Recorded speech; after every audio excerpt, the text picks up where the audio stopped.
selamat datang di Tali Kata Podcast. Assalamualaikum warahmatullahi wabarakatuh.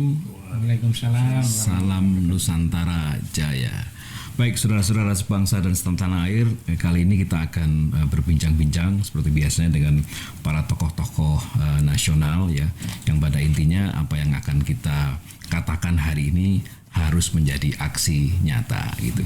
Baik, di studio ada Pak Agus selaku pengusaha distributor teh, Pak Agus ya, dari Bali, Pak Agus. Kemudian Pak Nuryanto, Ketua HPN Himpunan Pengusaha Nadi di Provinsi Bali, dan tamu kita yang luar biasa adalah Pak Joko Margono. Selamat datang Bapak. Selamat datang. Sehat Pak? Alhamdulillah. Beliau dari PT Gresik Cipta Sejahtera, anak perusahaan dari Petrokimia Gresik Bapak ya. Jadi saudara sekalian, kita akan bahas seputar tentang ketahanan pangan ya, di mana pangan ini sangat dibutuhkan oleh semua masyarakat ya. Tapi bagaimana kita bisa mengemas ketahanan pangan itu dengan berkolaborasi dengan teknologi sehingga betul-betul bisa membawa masyarakat Indonesia kita ini lebih maju, kira-kira begitu. Mungkin kita awali dulu dari Pak Nur ya, Pak Nuryanto. Nah, kita kan di Bali saat ini Pak Nur, kita kan sudah rampung untuk presidensi G20 ya. Nah, kira-kira apa isu yang paling strategis untuk pasca meeting G20 ini dikaitkan dengan ketahanan pangan ini Pak Nur? Silakan Pak Nur. Terima kasih ya Pak Andi. Jadi kita tahu sendiri sebelum G20 diluncurkan, dilaksanakan, memang banyak isu-isu tentang krisis pangan, krisis energi salah satunya. Nah, kita lihat akibat adanya perang antara Rusia dan Ukraina. Tapi sebenarnya saya pikir kita mesti lihat ke belakang lagi. Apakah itu memang krisis atau bukan? Atau konspirasi? Nah, karena ini political ya. Oke. Nah, sedangkan salah satu contoh kita kekurangan gandum ya, akibat perang Ukraina dengan Rusia.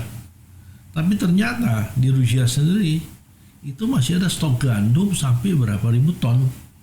Nah, Ukraina juga begitu. Dan terakhir dengan lobbying Indonesia yang saya dengar bahwa Indonesia sudah boleh dimasukin diimport gandum lagi, sehingga harga gandum kedelai misalnya contohnya itu sudah mulai stabil ya. Mulai stabil gitu. Yeah. Nah, ini kita mesti cermati juga. Nah, satu, yang kedua, yang saya paling takutkan itu sebenarnya bukan krisis pangan dan energi. Ada yang lebih parah lagi. Parah lagi pandemi ini yang terus. Ini kita lihat sudah mulai PPKM lagi kan. Kalau sudah nanti dilakukan PPKM, berarti banyak lagi PHK kan gitu.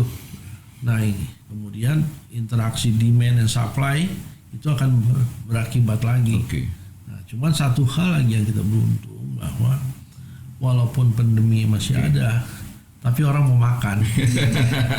Orang mau makan. Yeah. Dan mau makan itu harus mesti nanam. Nah, sekarang nanam itu mesti butuh pupuk. Nah, disinilah hebatnya Indonesia ini sebenarnya. Cuman kalau dikelola dengan baik. Ya, sebelum ke Pak Joko mungkin Mas Agus nih. Mas Agus, penjualan teh masih lancar Mas Agus? Iya, jadi kalau orang semua minum teh ya? Betul. Jadi minuman paling favorit setelah air putih itu teh rupanya, khususnya di Eropa ya. Di samping itu kopi juga ya. Tapi pasokannya nggak ada masalah Mas Agus atau gimana? Lancar saja. Jadi kan kalau untuk industri teh sendiri di beberapa titik perkebunan di Indonesia kan banyak ya. Nah, jadi tidak ada masalah kaitannya dengan itu. Apalagi tanaman teh ini kan tanaman perdu ya. Minimal ketinggian sekian, nggak usah pakai ini ya, tumbuh sendiri. Rajin dipetik, rajin itu. Iya. Jadi lancar. Pak Joko, apakah demikian Pak Joko? Sisi lain ada kekhawatiran, sisi lain pengusaha konkret kita ini masih lancar-lancar saja. Dari perspektif Pak Joko gimana nih Pak? Iya, kalau saya melihat unsur pupuk sendiri secara makro itu ada 3 unsur utama. Jadi nitrogen, fosfat, dan kalium. Nah, kalau nitrogen sumbernya dari gas bumi, itu disintesa menjadi amonia kemudian menjadi urea. Itu kita tidak ada masalah karena gas alam dari dalam negeri bisa kita peroleh. Kemudian 2 unsur makro yang tidak ada di Indonesia atau kecil mungkin di Indonesia itu unsur P dan unsur K. Kalau P itu mayoritas diimpor dari Timur Tengah, dari Jordan, Maroko, Mesir, itu kita dapatkan unsur P dari sana. Dan kalau K, kalium, KCl itu sumber terbesar yang ada sejauh ini kita peroleh dari Kanada dan Rusia. Nah tadi dengan disampaikan Pak Nur, dengan kondisi perang Ukraina sama Rusia itu sedikit banyak berpengaruh pada pasokan unsur K. Nah itu ditandai dengan kenaikan unsur K yang harganya melonjak cukup mahal, hampir 2 kalinya lah dari harga sebelum perang. Nah ini kalau dicermati di lapangan, pupuk NPK terutama itu harganya kalau dulu kisaran 6.500, sekarang itu per kilo ya. Sekarang itu bergeser ke angka 13.000. Berarti mahal ya. 2 kali. Pupuknya harus mahal berarti ya. Atau gimana itu? Jadi kalau untuk izin untuk industri teh sendiri semakin tinggi tadi itu karena sifatnya produk itu minim sekali ya. Tidak banyak. Itu tuh ajaibnya teh. Tapi tetap mengkhawatirkan Pak Joko ya. Kalau K-nya kita nggak punya, fosfatnya kita nggak punya gitu. Ya. Itu terutama nanti kalau dari sisi pertanian harga jualnya kan kita lihat harga jual padi kan relatif tetap ya, bahkan sempat kalau pas panen gitu kan turun. Kemudian dengan input pertanian tadi obat-obatan maupun pupuknya naik itu sangat berpengaruh pada hasil dari pertanian, sehingga hasilnya minim, bahkan kadang bisa kembali modal saja. Sekarang ini kalau saya ikuti di lapangan itu udah bagus gitu loh. Ya, kalau Pak Nur tadi sampaikan kekhawatiran pandemi yang terus-menerus, apakah juga mempengaruhi juga Pak? Hampir sama sebenarnya, itu kejadian tahun 2020-2021 ya. Untuk produk-produk pestisida yang bahan aktifnya kita impor dengan kejadian lockdown di Cina misalkan, itu kedatangannya bisa mundur 1-2 bulan. Harganya bisa naik hampir 2 kalinya juga, hampir sama dengan tadi. Sehingga akhirnya biaya produksi mahal, kemudian jatuh ke petani juga mahal. Nanti tinggal harga jualnya bisa nggak ngangkat gitu ya. Kalau nggak ngangkat kan kasihan petani kita. Mungkin itu berarti mempengaruhi inflasi juga nanti. Ya, betul. Ini yang dikhawatirkan. Kalau sebuah harga naik, inflasi kita kan pasti naik. Nah bisa nggak nanti pemerintah untuk ngerem atau istilahnya menahan inflasi, yang lonjakan inflasi yang tadi? Prediksi krisis memang sejauh ini valid Pak Joko? Kalau krisis pangan ya Pak ya. Kalau krisis pangan sendiri kan sinyalir itu ada, karena dengan kejadian setelah pandemik ditambah lagi perang itu kan masalahnya menjadi tambah. Yang semula kemarin freight kesulitan, kargo kesulitan, sekarang dengan diblokade misalkan tidak boleh keluar barang, juga kita ngalami kesulitan juga untuk mendapatkan barang itu. Lama-lama kita nggak bisa minum teh ini Pak. Pasokannya mahal, harganya mahal, daya beli kita kurang, gimana nih? Sebenarnya kalau untuk industri teh sendiri itu untuk kaitannya dengan harga mulai dari range gratis sampai ratusan juta. Ya. Jadi nggak perlu dikhawatirkan kalau teh aja ya. Tapi yang lebih parah kan makanan pokok Pak Joko. Kalau teh mungkin saya kalau teh mungkin kan daun Pak. Kalau daun itu dibutuhkannya urea. Urea N saja. N saja. N. Karena kalau P itu akar, kemudian kalau K itu buah. Tanaman yang berbuah yang menghasilkan ini umbi, buah dan sebagainya. Jadi jangan khawatir Pak Nur, kita tetap bisa minum teh. Tapi memang krisis ke depan itu seberapa mengkhawatirkan sih Pak Joko? Kembali kita bahas masalah itu Pak, sehingga kita punya mitigasi gitu loh Pak. Ini porsinya cukup berat ini Pak. Kan kalau kita ikuti dari Bapak Presiden sendiri kan juga menyampaikan sinyalir tahun 2023 kan gelap gitu ya. Artinya memang ya kalau saya melihatnya Pak Nur tadi kan menyampaikan jangan-jangan ini hanya politik kan begitu ya. Tapi apapun itu menurut saya perlu kita antisipasi Pak Andi ya. Perlu kita antisipasi, seandainya kejadian kita tidak sudah siap lah paling tidak itu. Tapi dari sisi perusahaan Pak Nur dan grup itu sudah ada langkah-langkah begitu Pak untuk kedepannya supaya krisis ini tidak begitu berdampak buruk gitu loh. Paling nggak ada langkah-langkah awal untuk mengantisipasi. Kalau antisipasinya ya kita mengoptimalkan bahan-bahan yang ada di dalam negeri. Mengutamakan bahan Ya. di dalam negeri. Misalkan kayak pospat tadi ya, yang sekarang utama kan dari Timur Tengah. Sebenarnya lokal juga ada, tapi kadarnya biasanya sekitar 18-20% lah. Kalau dari Timur Tengah bisa 32-33%. Jadi kadarnya berbeda. Sehingga itu juga kita coba optimalkan sumber-sumber yang ada di dalam negeri. Ya, kemudian juga kita organik kita kembangkan, kemudian juga hayati kita kembangkan. Yang selama ini kan kalau petani itu kan andalannya hanya kepada yang chemical, anorganik. Nah ini untuk antisipasi itu tentunya kita bisa mengoptimalkan yang organik dan hayati. Hayati itu bakteri untuk pupuk. Ya. Mungkin itu antisipasinya. Teman-teman pengusaha udah siap, Pak Nur? Ya kalau kita ini kan permintaan pasar kan. Ya. Jadi kalau misalnya memang nantinya kebutuhan pupuk anorganik ini sulit didapat, bagaimanapun untuk substitusinya kan orang sudah lari kepada organik. Nah dengan demikian itu banyak menguntungkan bagi kita sebenarnya. Pertama itu adalah tumbuhan itu dia tidak berbau kimia lagi kan, jadi dia sudah organik. Nah yang kedua harganya tuh lebih murah daripada pupuk anorganik gitu, ya sehingga ini bisa menstabilkan harga nanti di pasar. Nah, cuma permasalahannya biasanya organik ini prosesnya agak lambat. Nah itu lamaan nunggu panennya yang lamaan. Itu yang selalu petani itu kurang sabar. Nah, cuman itu bisa diakali dengan sekarang pembibitan itu. Jadi varietas seperti padi itu yang dulunya kan 1 tahun 3 kali panen ya. Nah sekarang sudah bisa ada padi yang bisa 4 kali panen 1 tahun. Dan kita sudah coba itu di Lombok. Dan itu ternyata berhasil. Artinya kan dari sisi market ya, teman-teman pengusaha nggak begitu risau Pak Nur ya, karena sudah ada opsi anorganik tadi. Organik tadi. Ya, itu pasti. Karena bagaimanapun pasti petani itu butuh pupuk. Ya. Jadi kalau memang susah macam sekarang pupuk anorganik yang dulu kan disubsidi oleh pemerintah, sekarang subsidinya mulai dikurangi untuk kali saya kan betul.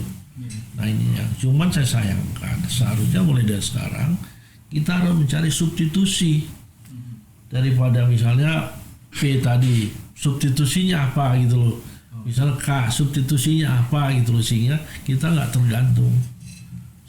Nah, pasti ada. Indonesia ini kan semua ada. Ini kan negara sorga sebenarnya. Salah satu untuk ketahanan lithium saja ternyata di Indonesia banyak sekali kan. Dan itu yang diincar oleh negara luar gitu. Lithium. Tapi Pak Joko, perusahaan GJS ini apakah sudah menyasar petani-petani daerah yang notabene-nya daya belinya nggak begitu bagus ya, atau nggak begitu kuat?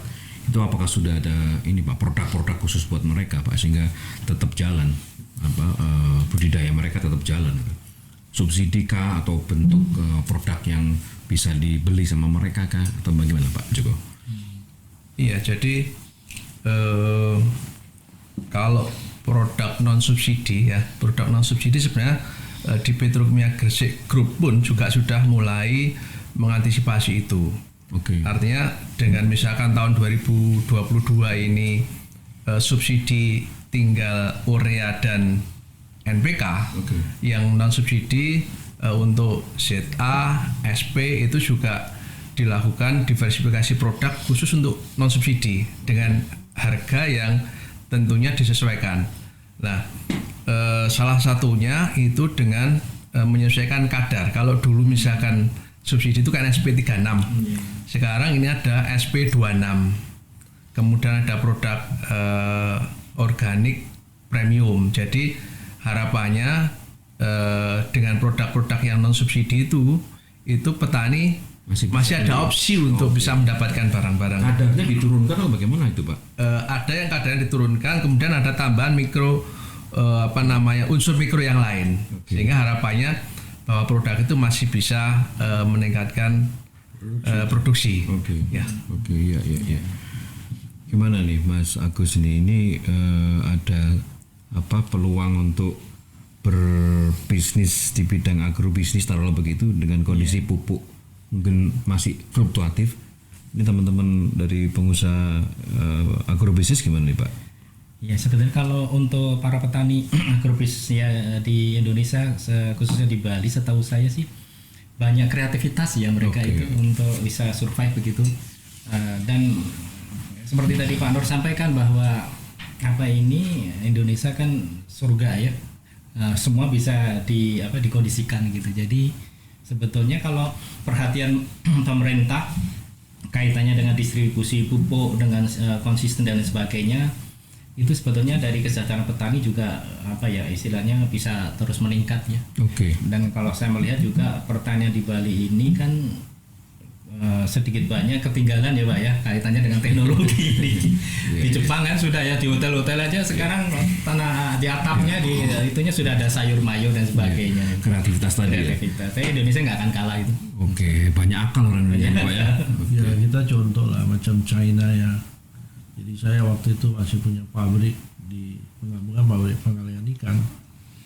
Kalau kita beli tomat dari Jawa Timur, kita jadikan pasta, itu cost-nya pasti tinggi. Tapi kita beli pasta dari Cina, itu cost-nya rendah sekali gitu loh. Kok bisa begitu? Nah, kita lihat kenapa bisa begitu. Ini kan kena polisi kebijaksanaan daripada pemerintahnya. Nah, kenapa kita nggak bisa buat begitu gitu loh. Nah, saya pikir kita nggak usah khawatir. Itu tergantung pada political will-nya daripada pemerintah. Sekarang coba lihat semua produk-produk yang saya heran. China itu kirim pasta ke Turki. Turki kirim kemari. Harga kalau kita hitung transportation cost-nya sudah tinggi. Tapi kenapa masih lebih murah daripada kita beli tomat jadi dari Jawa Timur, kemudian kita buat pasta, cost-nya tinggi sekali. Nah, ini kan di mana kesalahannya di situ satu. Ini harus kita kan kita pelajari situ. Ini konsistensi deh Pak Andi ya. Betul. Kita banyak ahli-ahli di Indonesia, orang-orang pinter.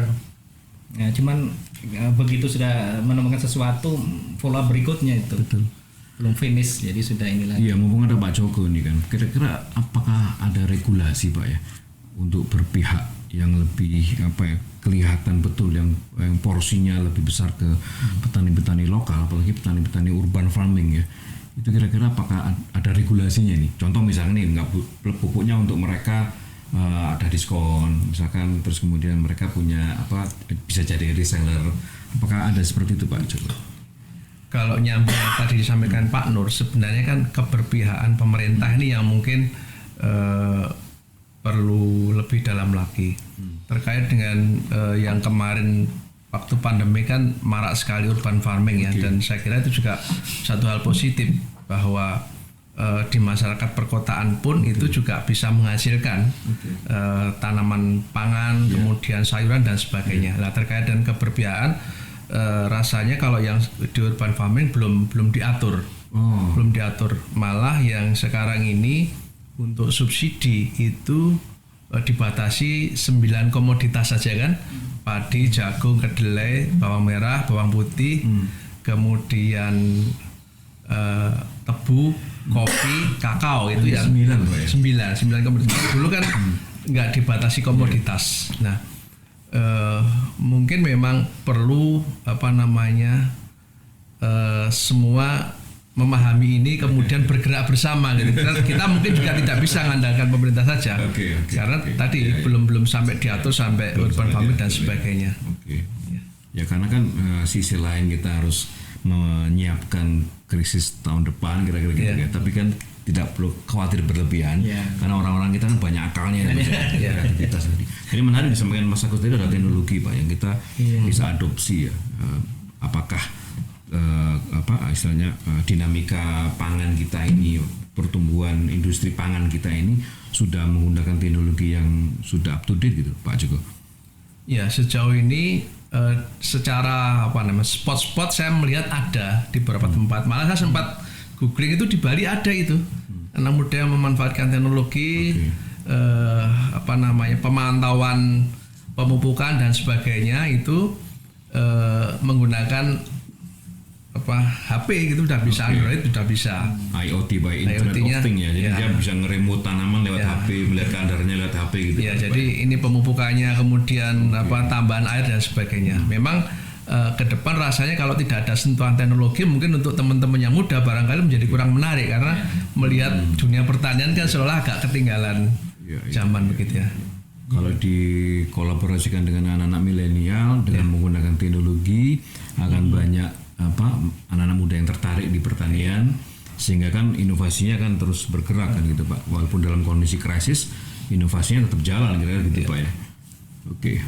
Pak, melihat ini teman-teman pengusaha apakah sudah mensosialisasikan ataupun menggerakkan budaya teknologi ke dunia pertanian Pak?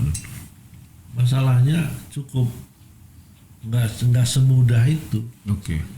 Banyak hal yang harus kita perhatikan. Misalnya supporting daripada pemerintah ya, itu mengenalkan teknologi pertanian canggih seperti di China itu. Untuk padi saja mereka sudah bisa langsung di sawah itu jadikan beras kan kita. Nggak perlu jemur-jemur lagi, nggak perlu potong-potong lagi karena udah ada mesinnya. Nah ini kan kita nanti nggak boleh mesin kayak begitu, tapi sosialisasinya nggak ada, jadi mesin rongsokan. Nah, di sini perlu sosialisasi, jadi nggak segampang itu. Nah yang kedua, kita harus juga mikir, kita harus merubah change attitude daripada petani. Petani-petani ini kan dia biasa aja, kalau yang sudah lama itu untuk merubahnya itu sulit sekali. Bagaimanapun sulit sekali. Karena dia pikir ya saya dari nenek moyang saya sampai sekarang saya lakukan ini juga berhasil. Jadi dia untuk merubah kepada era baru itu sulit sekali. Nenek moyang kita bukan petani Pak ya. Nah ini juga jadi nggak segampang itu. Kecuali seperti waktu zaman dulu, waktu zamannya Orde Baru itu merubah mereka untuk pakai pupuk anorganik aja susah. Sampai ada petani yang tidak mau dipanggil dulu kan di kepala desa, diancam atau harus menggunakan ini karena kita mau swasembada pangan kan gitu. Nah itu untuk merubahnya itu susah. Sekarang kita kan nggak mungkin melakukan kayak gitu lagi kan, melakukan itu kena hak asasi manusia lagi, jadi nggak bisa. Jadi memang sosialisasi itu penting. Kalau saran saya buat proyek-proyek percontohan yang nanti proyek percontohan itu nanti ditiru oleh para petani. Kalau dari sisi Petrokimia Group Pak, itu sudah sejauh mana edukasi ke masyarakat kita supaya adaptif terhadap teknologi, kemudian anak-anak mudanya sudah mulai digiring biar minat ke dunia pertanian dari Petrokimia, apakah itu memang wilayahnya Departemen Pertanian Pak atau beda? Iya, jadi di Petrokimia Group sendiri ada pembinaan pada petani muda. Ada pelatihan pada petani muda. Kemudian petani-petani itu akhirnya menjadi kayak semacam pionir di daerahnya masing-masing. Kemudian secara periodik tahunan itu ada kayak semacam jambore. Sudah dilakukan sejak lama? Sudah, ya, sekitar mungkin 5-6 tahun lah sudah dimulai itu. Ya sudah dimulai itu. Terus kemudian yang sekarang ini terkait dengan teknologi juga sudah mulai dikenalkan drone. Karena saat ini untuk mendapatkan tenaga pemupukan, penyemprotan itu agak sulit. Nah, akhirnya menggunakan drone. Kalau manual mereka nggak tertarik ya. Dengan drone, ini harapannya petani yang mungkin dulu petani yang muda-muda itu menjadi lebih tertarik, kemudian melihat itu sebagai sesuatu yang tidak ketinggalan zaman. Ya, jadi kira-kira itu yang sudah selama ini sekitar 5-6 tahun dilakukan pembinaan. Harapannya ke depan mungkin masih ada tenaga-tenaga petani muda yang lebih kreatif, lebih maju lagi, mungkin itu. Sebenarnya bagus Pak Alandi, kaitannya dengan apa itu petani muda ya. Kalau kita lihat kan mungkin berapa persen ini prosentasi anak muda untuk tertarik ke pertanian ya. Bali saja misalnya. Anak muda lebih tertarik pada pariwisata, kapal pesiar. Nah, sehingga tanah-tanah pertanian Bali juga semakin berkurang.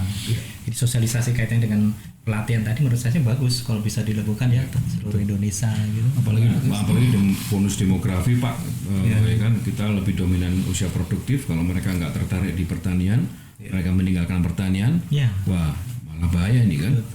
Benarnya begini, itu sosialisasi, pelatihan-pelatihan, demplot itu banyak dilakukan oleh pabrik-pabrik pupuk. Mereka punya tenaga-tenaga lapangan. Cuman permasalahan pengawasan tenaga-tenaga lapangan tuh nggak beres. Jadi benar ya, PPL itu banyak hal ya, maksudnya tenaga-tenaga yang dari penyuluh pertanian, pabrik-pabrik pupuk itu yang kan ada di lapangan untuk sosialisasi, untuk demplot, untuk pengetahuan. Nah, cuman pengawasan terhadap mereka itu nggak ada, sehingga fungsi mereka itu tidak sebagai pelaku daripada pemberi ini tadi, tapi pelaku sebagai penjual pupuk jadinya. Nah, ini yang kadang-kadang pengawasan ini ya. Jadi memang harusnya sebenarnya kalau ini bisa sesuai dengan tupoksinya, ini akan bagus sekali sebenarnya. Iya, jadi kita udah bisa mengambil kesimpulan ya bahwa krisis tahun depan kita sudah punya taruhlah persiapan begitu ya, bagaimana untuk memitigasi risiko itu dengan kreativitas tadi ya kan, mungkin keberpihakan dari Petrokimia Gresik ke masyarakat juga sudah mulai dilakukan Pak ya, apalagi ada petani muda seperti itu, sehingga nanti harapannya kan anak-anak muda kita, anak-anak milenial kita tertarik dengan dunia pertanian, karena ketahanan pangan ini perkara serius Pak ya kan, bukan hanya dari pupuk, bukan hanya dari produk jadi, bukan hanya dari teman-teman pengusaha, bukan dari anak-anak milenial juga, tapi ada kolaborasi yang konkret gitu Pak. Karena memang kalau dengan adanya kolaborasi yang begitu solid, begitu konkret, ini akan terwujudlah cita-cita kita sebagai Indonesia yang berdikari begitu Pak ya. Oke, baik saudara-saudara sebangsa dan setanah air, kita telah banyak ya review perjalanan kita diskusi tadi khususnya di bidang pertanian ya kan, sehingga nanti harapannya anak-anak milenial yang notabene-nya sebagai penerus bangsa ini bisa melanjutkan perjuangan pendahulu-pendahulu kita khususnya di ketahanan pangan. Yang lebih penting Bapak Ibu sekalian, Bapak-bapak sekalian, mohon maaf, apa yang kita akan yang kita telah diskusikan hari ini harus menjadi aksi Bapak Nur. Jadi teman-teman pengusaha, teman-teman organisasi profesi bisa mengcapture ini menjadi sebuah action plan begitu, dan kita akan terus berkolaborasi dengan teman-teman yang lain sehingga nanti bisa dihasilkan kegiatan yang konkret ya. Baik, kita sudah di penghujung waktu, saudara sekalian, terima kasih atas perhatiannya. Sampai jumpa di lain kesempatan. Wassalamualaikum warahmatullahi wabarakatuh. Waalaikumsalam. Salam Nusantara Jaya.